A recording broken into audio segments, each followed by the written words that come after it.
అలాగే దీనికి ఇందాక మంత్రి గారు చెప్తున్నట్టుగా కొన్ని దీన్ని రన్ చేసే ఇష్యూస్లో చాలా లోపాలు ఉన్నాయి అధ్యక్ష.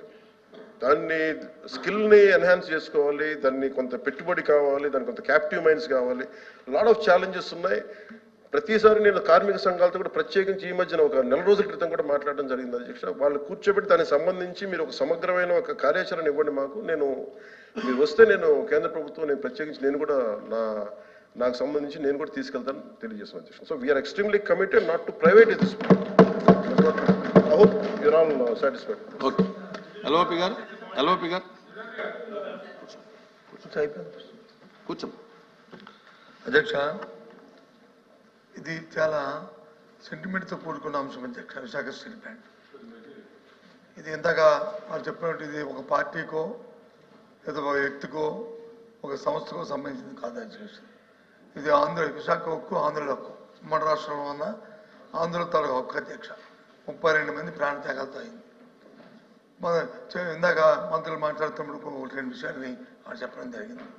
భూములు అమ్మేస్తున్నారు అప్పుడు ముఖ్యమంత్రి గారు తీర్చేద్దారు. దానికి కావాల్సిన నిధులు సేకరించుకోవడానికి ఆ రోజు చెప్తున్న ప్రయత్నాలు అధ్యక్ష. ఈ 6 నెలల కాలంలో విశాఖ స్టీల్ ప్లాంట్ భూముల్ని 2 దఫాలుగా ఉన్న కొన్ని పీసుల్ని ఇప్పటికే ఆప్షన్లోకి నోటిఫికేషన్ ఇచ్చిన సందర్భాన్ని కూడా ఒకసారి గుర్తు చేస్తాను అధ్యక్ష. దాన్ని మేము వ్యతిరేకించమా? ఇది కాదు, ఇది డే టు డే యాక్టివిటీలో భాగం అధ్యక్ష. అది ఆ సందర్భంలో మాట్లాడిన దాన్ని రాజకీయాల్లో కూర్చోపించడం కరెక్ట్ కాదు అధ్యక్ష.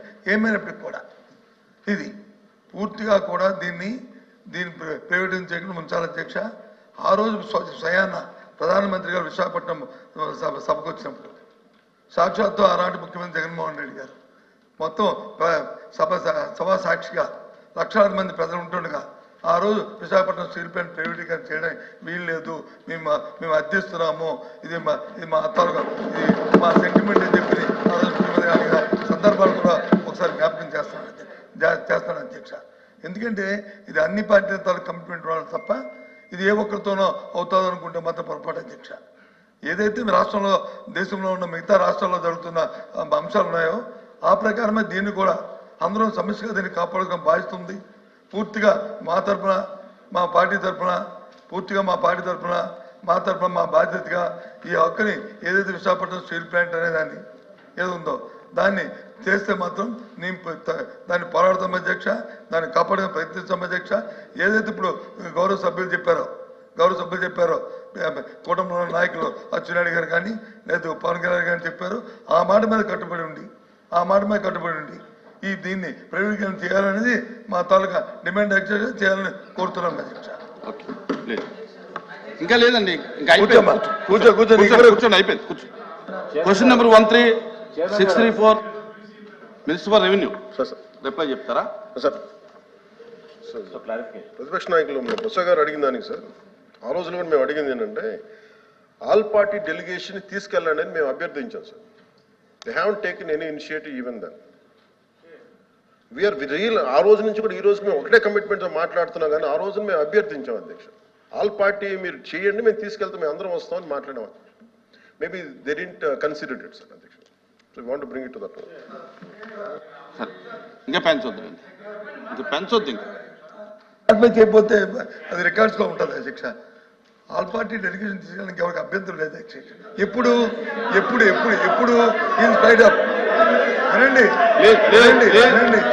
వినకపోతే చెప్తారుగా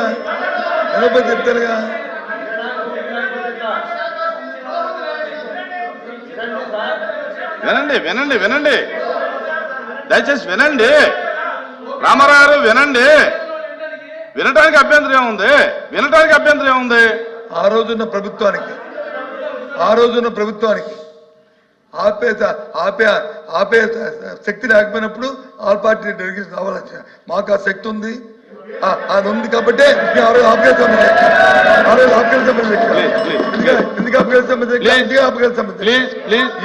దయచేసి అది చేయమని చెప్పి రిక్వెస్ట్ చేస్తున్నాను. కూర్చోండి సార్. అచ్చెన్నాయుడు గారికి పెంచకండి. కూర్చోమ్మా.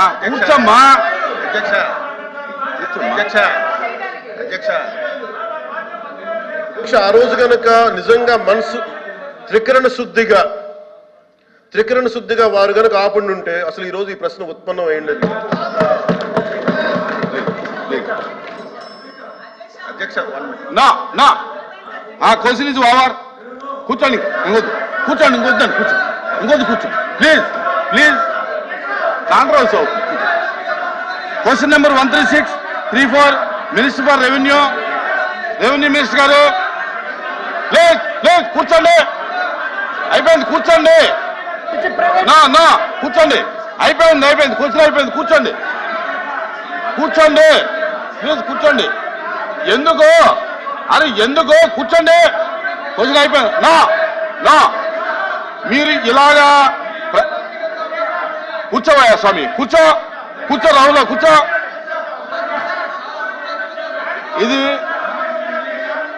ఇది బ్యాడ్ ప్రాక్టీసు. ఇది బ్యాడ్ ప్రాక్టీసు. నా ఇది బ్యాడ్ ప్రాక్టీసు. నా నా ఇలాగ మీరు బెదిరిస్తే మైక్ ఇస్తాననుకోవటం అది అసంభవం. మీరు ఈ రకమైన ప్రాక్టీస్ మానేయండి. మీరు ఈ ప్రాక్టీస్ మానేయండి. నా నా నా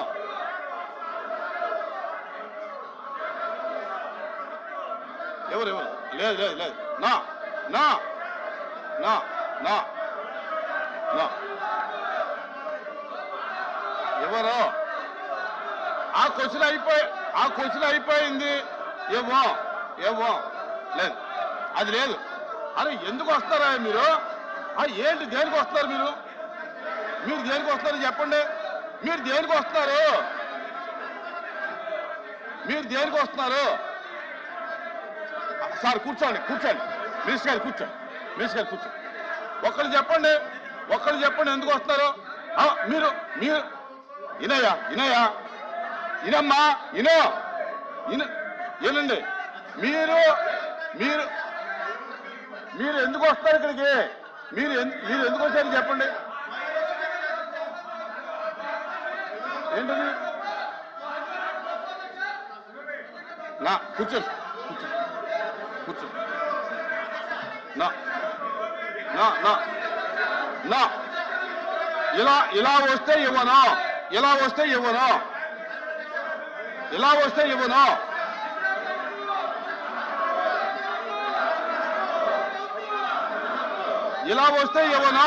మైక్ ఇవ్వను. ఇలా వస్తే ఇలాగ మీరు ఈ ప్రాక్టీస్ ఇటువంటి ప్రాక్టీస్ చేస్తే నేను ఒప్పుకోను. నా నా నా కూర్చోండి దయచేసి కూర్చోండి. ప్లీజ్ కూర్చోండి. ప్లీజ్ కూర్చోండి. నా నా నా ఇవ్వను. ఇలా మీరు ఈ రకమైన ప్రాక్టీస్ చేస్తే ఇవ్వను. The house is adjourned for 5 minutes.